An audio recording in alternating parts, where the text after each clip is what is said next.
Hello, everyone, and welcome back to the Plant Powered People podcast with your hosts, Michelle Kane and Tony Okamoto.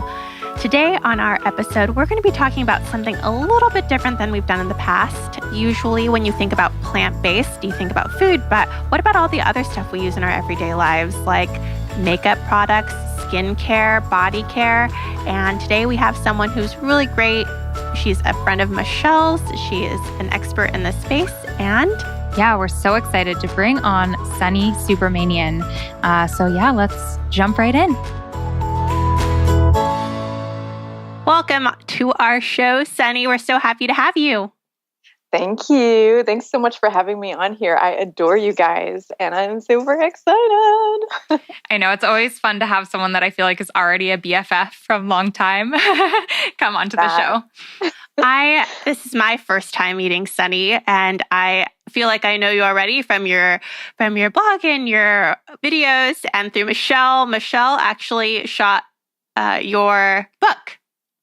Yeah, she's shot all the photos for my book, and they came out so beautifully, which is like a huge duh, because she's got mad skills. And I feel like I know you too for the same reason. Like, I see you and Michelle together all the time. And by the way, you guys are so adorable together, and you guys are killing it. I love it. So excited for you guys. I wish you could have come here to record this so we could all just have a fun play day after this. But yeah. That would have been fun. For anyone listening, Sunny's book is called The Compassionate Chick's Guide to DIY Beauty. And it's awesome. It was so much fun going down there and watching you cook up a storm of beauty products in your home and like bath and beauty and all of that stuff from scratch. That was so cool. And that experience actually is one of the reasons why I was like, we just need to bring Sunny on the show. She's such a wealth of knowledge. She's been living and breathing like vegan, cruelty-free beauty and lifestyle for so many years that I think our listeners are going to be so stoked to learn about what you have to share.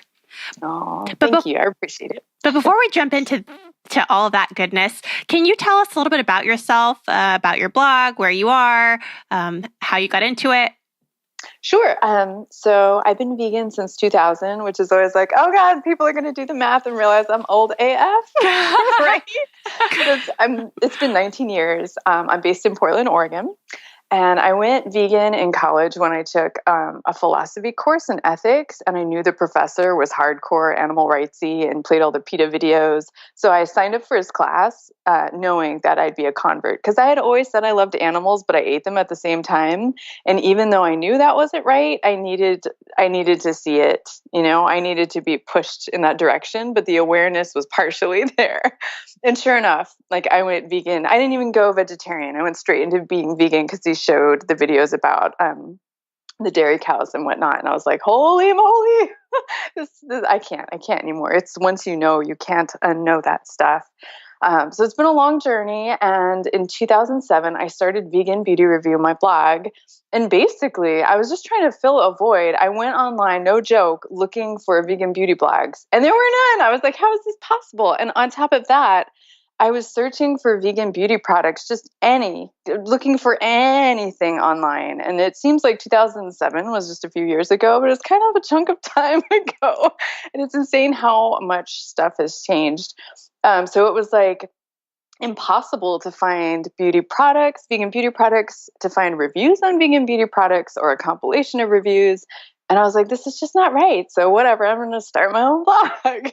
So that's how Vegan Beauty Review was born. And at that time, I literally knew every vegan beauty brand that existed because it was like this handful. There weren't that many. And now there are so many I can't keep track of. In fact, it gives me anxiety because it's just like I want to know them all. And it's just like not even possible these days. So it's nice to see that times are indeed changing.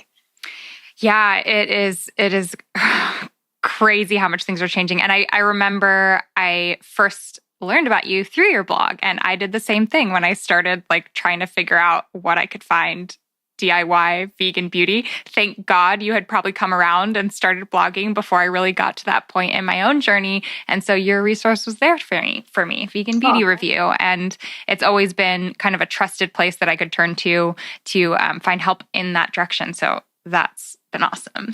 Sunny, can you tell us a little bit about where you are and what your life is like so that we get a little bit more context before we jump into our interview? Oh, sure. So I am a vegan mama of two. I live in Portland, Oregon. And I just, between being a full-time mama and running Vegan Beauty Review, I kind of just stay really busy. And that's kind of like what I'm up to in a nutshell. Just that. Yeah, that is a lot on a plate already. I have a question. So when you went vegan overnight, that's or all at once from Omni to vegan, that's awesome. At what point did you decide, oh, I need to start thinking about other products in my life, or I'm going to start thinking about these? Like, how did that transition happen, and how did you get to that point? Actually, before we jump into that, can you explain what plant-based products are for people who are only familiar with plant-based eating? Okay, yeah. Well, and when it comes to vegan lifestyle, it's basically no animal products whatsoever. So I think a lot of people get confused because they think cruelty-free equals vegan and vice versa, and they're totally independent. So no animal products, and that goes down to fine things like honey and beeswax that people might not realize, oh, that's not vegan. But if it comes from an animal, it's automatically not vegan.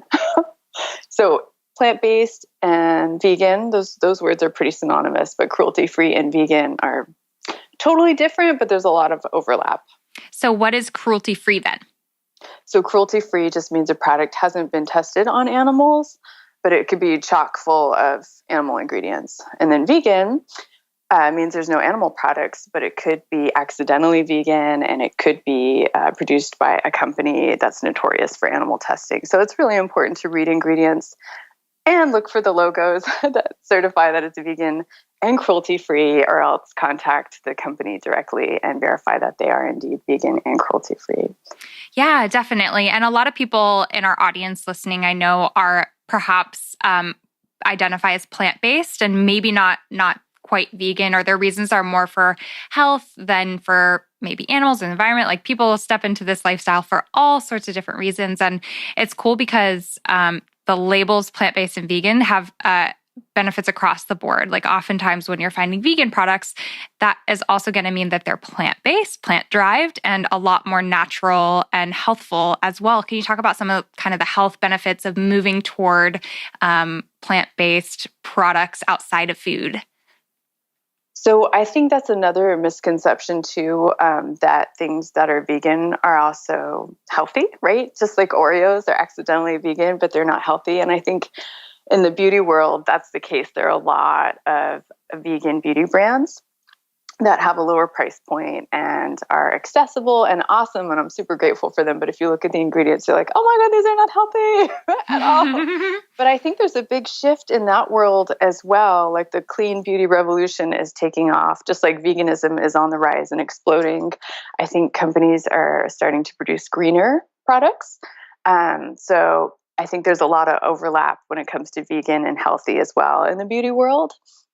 So looking for obviously products that don't have toxic chemicals and preservatives, endocrine disruptors. A lot of these preservatives are just so they can extend the shelf life. So when you buy a product at Target, you can have it for 1, 2, 3 years and it doesn't go bad.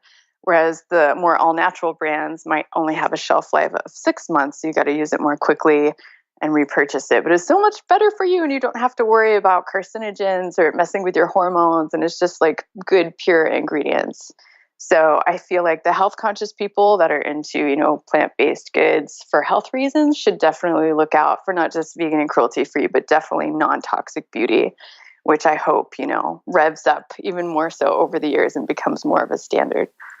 Yeah, that's exciting. Can you let us know, what are some of the ingredients that you kind of look out for as why is this in my products? Or things that people might want to, pay attention to or avoid? Well, check this out. I know a lot of people are like, well, but aren't certain animal-derived ingredients necessary for skincare? And even if you aren't vegan, some of these ingredients are going to have a nasty gross out factor. things like, I think it's pronounced allantoin, is cow pee, and ambergris, which is often in perfumes, which is whale barf. Beeswax is essentially bee barf when you think about it. And carmine, which makes cosmetics red, like lipsticks red, are essentially crushed beetles. Lanolin is wool grease, collagen is bones and placenta, like so much nastiness. And it's like, we don't need that. And I think a lot of it is a byproduct of factory farming, because they slaughter the animals and like, oh, what do we do with these bones? What do we do with these tendons? Let's put it in makeup. You know what I mean? Let's put it in marshmallows, like all these oddball things. So I feel like, so many of these things can be replaced and we don't need those kind of ingredients. But as far as like preservatives go, I know parabens are really bad and they're carcinogenic. What are parabens? It's a chemical compound that is used as a preservative, and it's in so many beauty products, and it's not necessary. It just extends shelf life. But there's natural versions of that. And I know vitamin E can be used, especially if you're making your own products at home.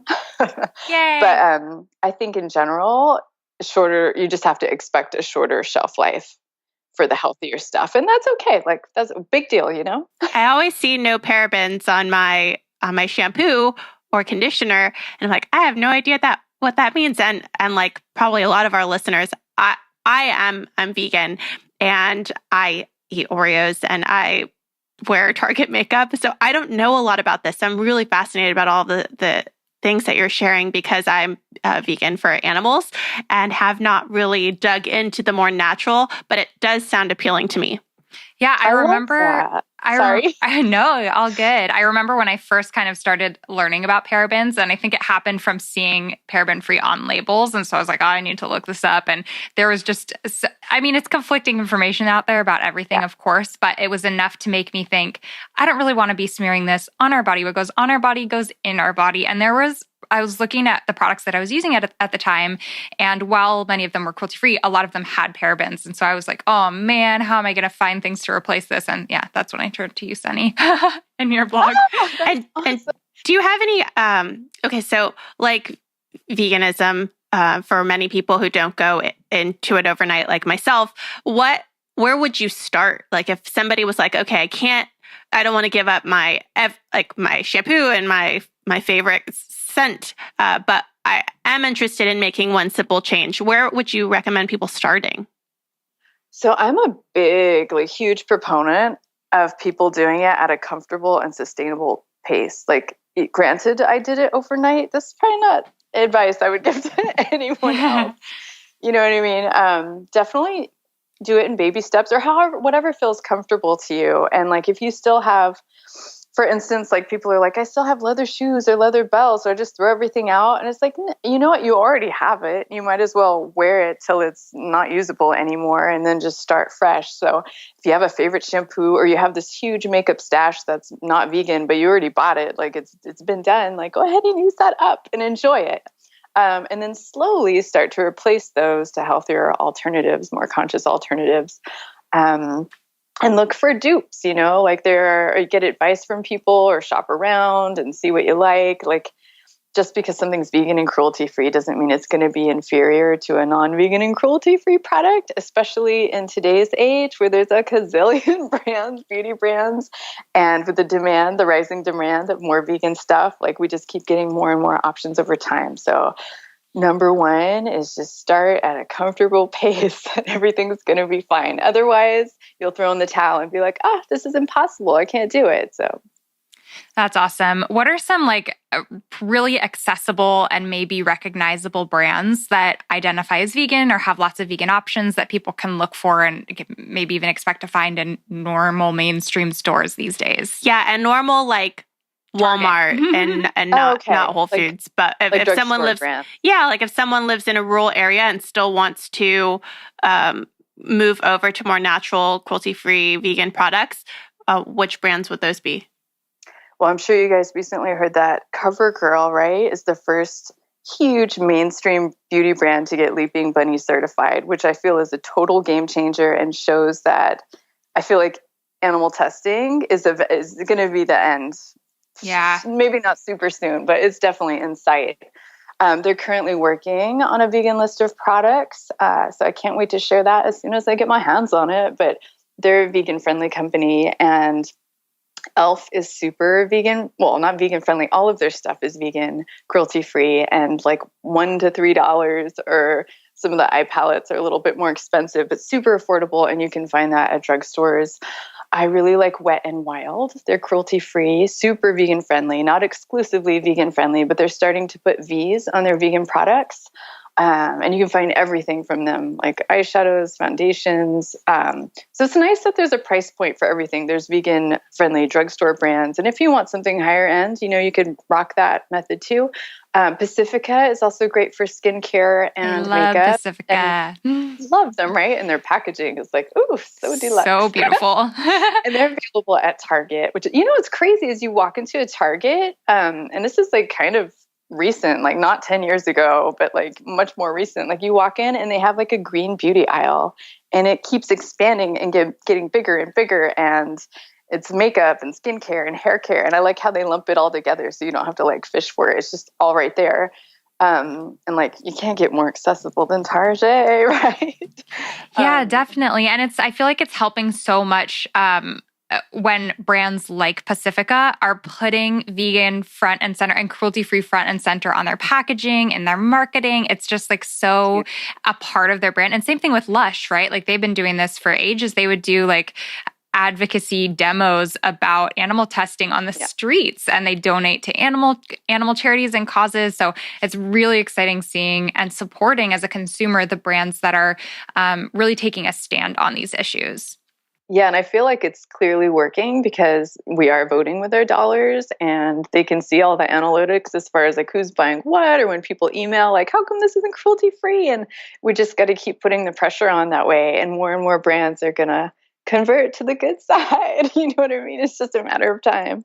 So I totally cut Michelle off earlier in the very beginning of our episode when she asked you a question about how you got into it. I'm super curious to know about that, and also about your DIY stuff. I focus on budget-friendly things, and a big selling point of your book is that some products are expensive and you can be making them yourself, cruelty-free, natural, all the things, and for a lot cheaper. Can you talk about that, please?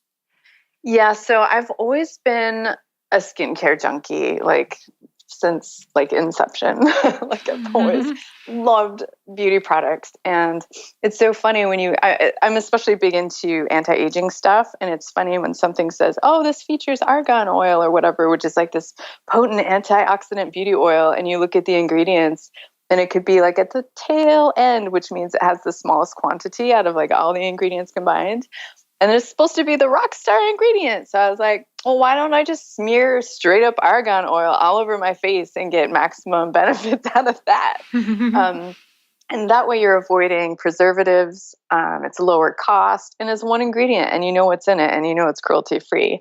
So it's definitely more cost effective, especially, I don't know, I'm hardcore into beauty oils. Like I wash my face with them. I take my makeup off with them. I use them as moisturizer, serums. Like they're kind of like a one-stop shop for like beauty care. I swear by beauty oils. Probably like if I came out with another DIY beauty book, it would just be like called argan oil. And that'd be it. Do you know what I mean? I remember for the longest time I was scared to put oil on my face because That's me. I was like, our pores, it's gonna clog out. Like, I don't want to have an oily face. I'm listening to you thinking like, oh, you want me to put oil on my face? Yes, but I did it once. Like I put, I don't know, jojoba oil or something, and like a company had sent me some, and I was like, I'm just gonna try this and use it. And I ended up using it instead of moisturizer. Like it was so basic, so clean. The ingredients were so simple, and it totally did not like make my face react or break out. It just like absorbs like a moisturizer would, which is amazing. And like coconut oil, which is something that many of us have around the house, I started using that as like a makeup remover or eye makeup remover. And it's amazing when you just put oil on your face, like all the makeup just comes right off. It just melts off. It's amazing. Yeah, I'm getting married, and I just did my trial run for makeup, and I told her that I don't usually wear makeup, and it made me really uncomfortable to think of putting foundation on my face. So she was like, okay, well, what if we just do a little oil? And I was like, oh, you want to put oil on my face? okay, I'll give it a try, because she was so disappointed that I didn't want to do the foundation. So I was like, okay, let's compromise. I'll do the oil. Yeah. Oh my God, that's awesome. Congratulations, by the way, on your upcoming marriage. Thank you so much. Can you tell us some of the benefits of using oil? So you swore by them, but why? Why? Okay, well, first of all, I know it seems so counterintuitive. In fact, me, maybe 7 years ago, I would never want to put oil on my face. In fact, I didn't use liquid foundation, sunscreen on my face. Like the thought of smearing anything on my face that wasn't a powder like grodied me out. I would only use like powder foundation, powder concealer. Now I'm like on the other side. But so yeah, it's super counterintuitive, but you have to make sure you're using the correct type of facial oil for your skin type. There's so many, and you have to make sure it's non-comedogenic, which means it won't clog your pores. And actually, coconut oil is as amazing as it is.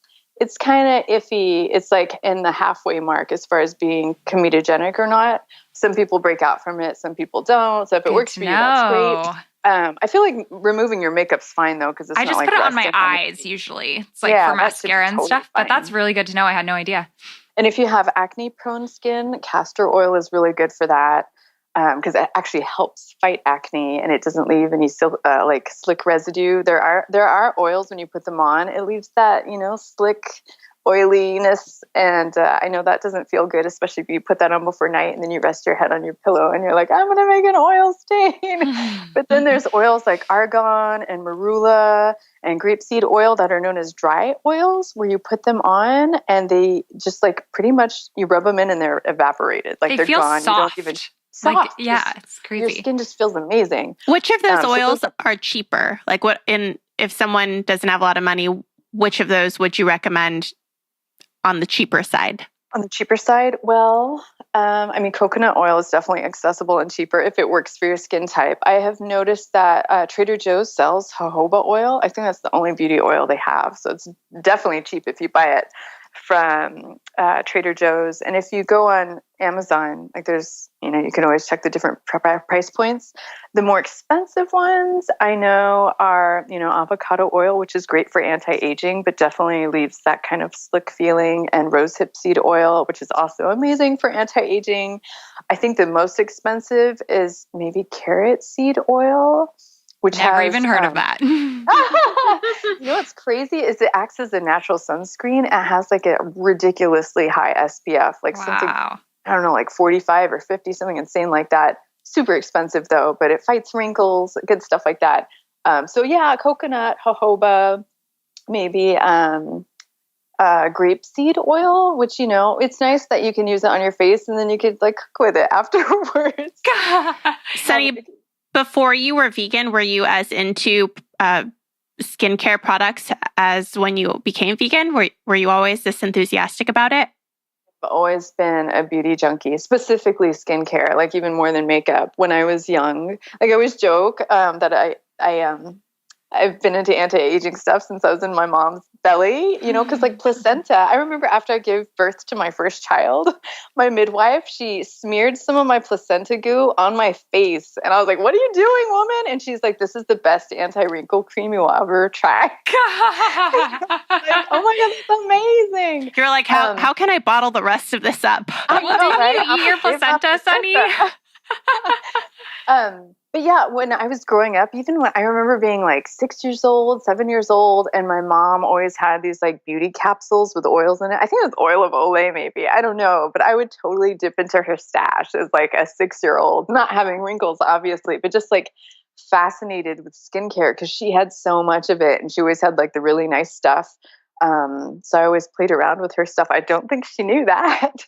And then I remember one day in, was it college? I went like an entire winter without wearing moisturizer for some dorko reason. I don't know what I was thinking, but my skin got so parched and dry and I looked like an old lady. And my best friend who loves keeping it real with me was, I straight up asked her, I was like, do I look old right now? And she's like, yeah, you have like creases around your eyes and da la la la.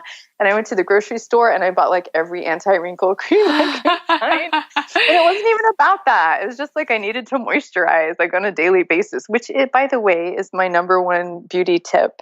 And I wish I had started on a more regular, I mean, I've always been into skincare, but I wish I did it more religiously with moisturizer, because I feel like if you moisturize your skin daily, like starting, I don't know, late teens, early 20s onward, you're going to have beautiful, youthful, plump skin like for life if you're on top of it. You know what I mean? I have never, I don't think I've ever moisturized my face ever.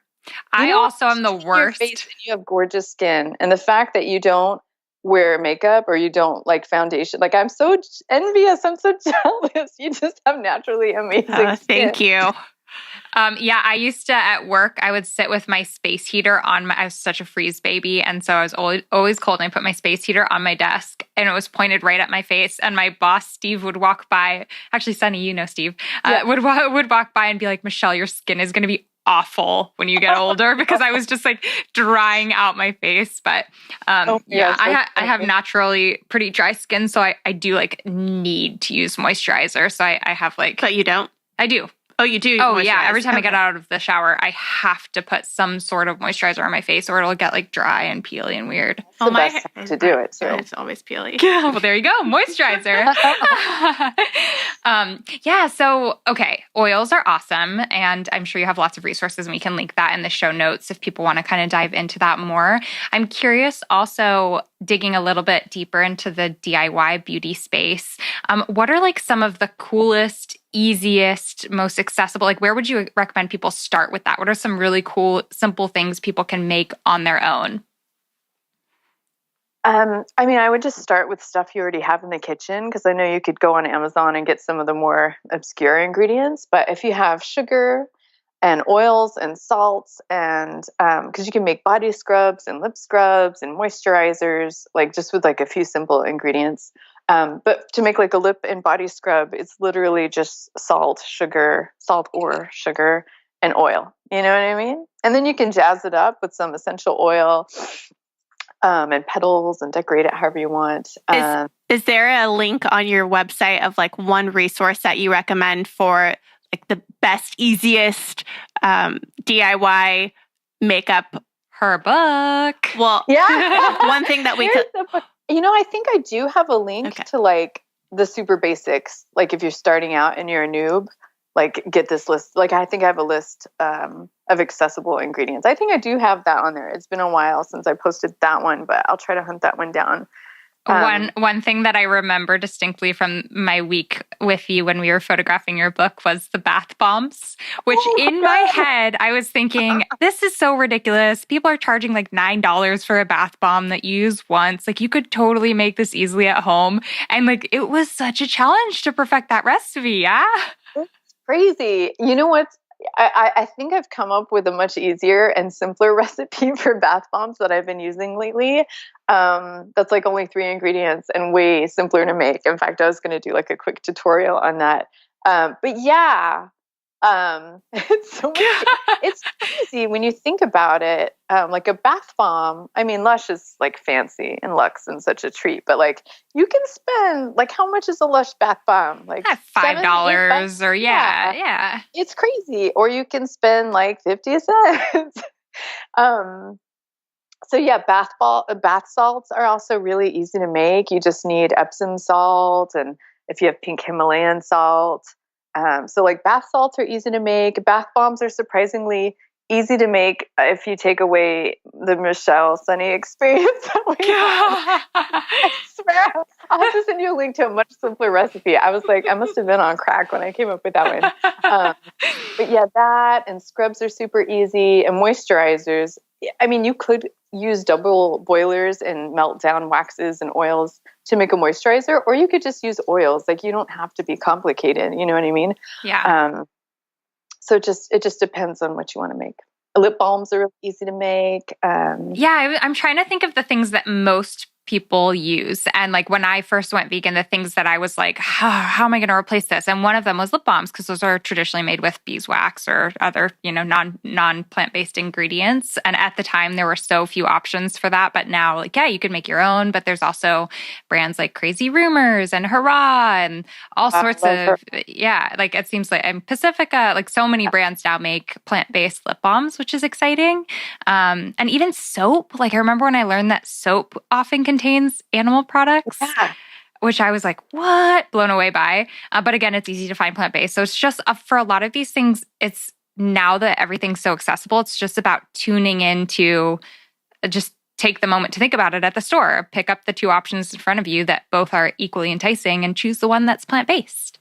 Doesn't it blow your mind how, I'll just say like in 10 years, how far things have come? Like, I remember that too. Even like when we were working at PETA together, I feel like lip balm options were pretty small. Yeah. And now it's like, God, we have so many choices. We couldn't even name them all if we wanted to. Things are exploding. And, I just read recently, I think there was a quote in The Economist that 1/4 of all millennials are identifying as vegetarians or vegan, and like the little mind blown emoji insert here. Do you know what I mean? Like, what?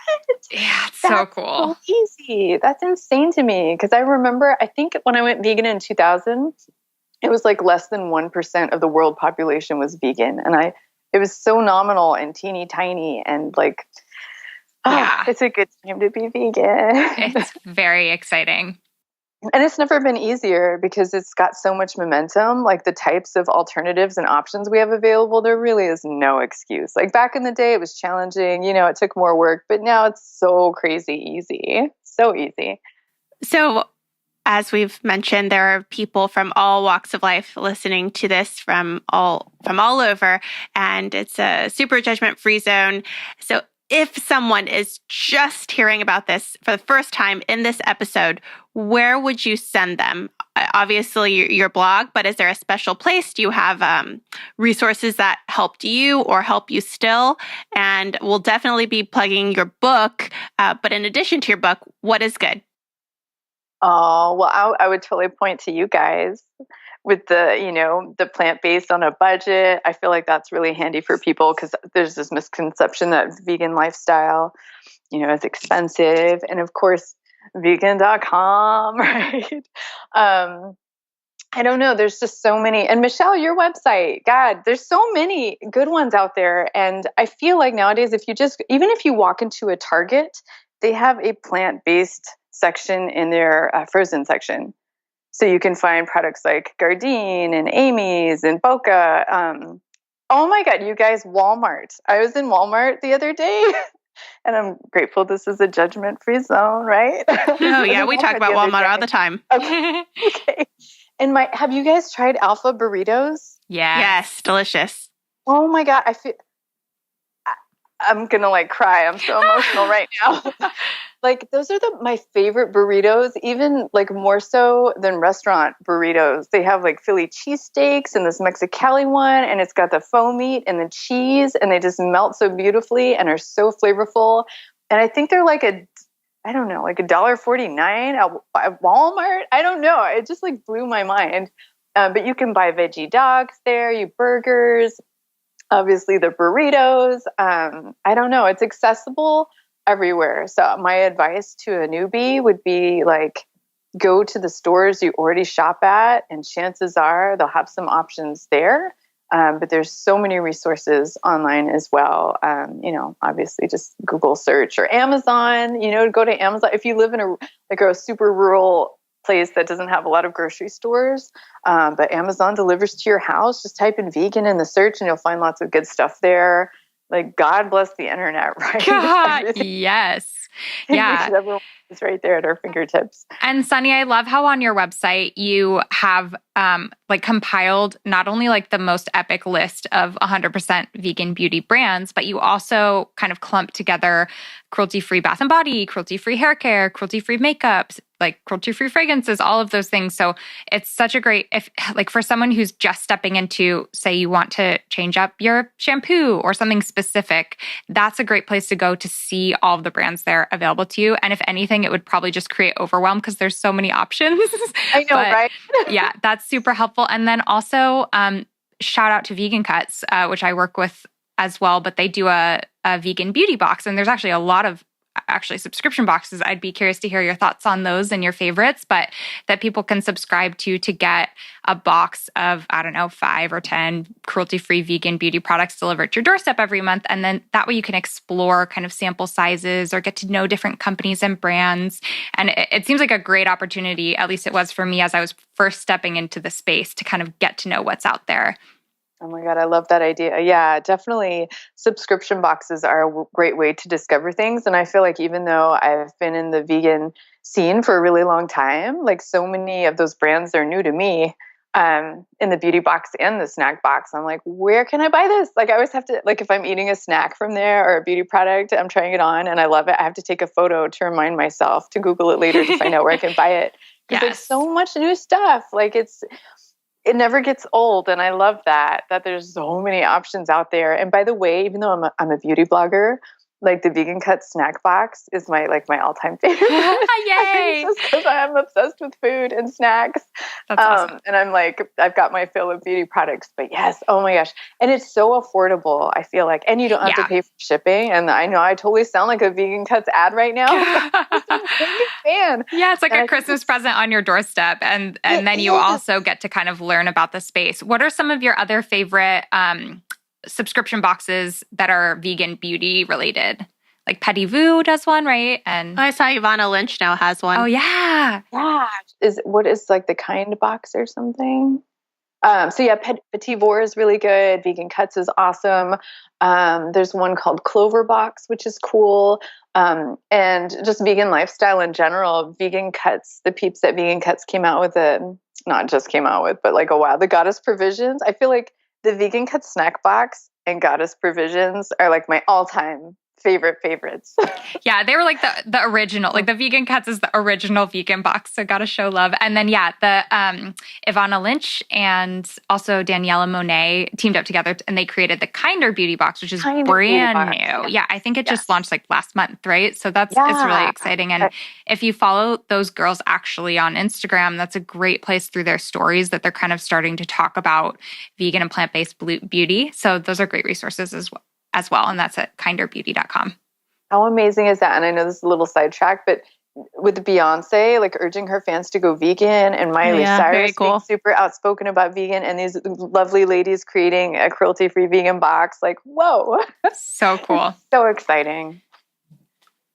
Yeah. All right. Well, thank you so much for joining us on our podcast episode. I personally learned a lot. As I mentioned, I don't really know a lot about this space. So having an expert come on and share all of your knowledge that you've gained over forever is extremely helpful to me.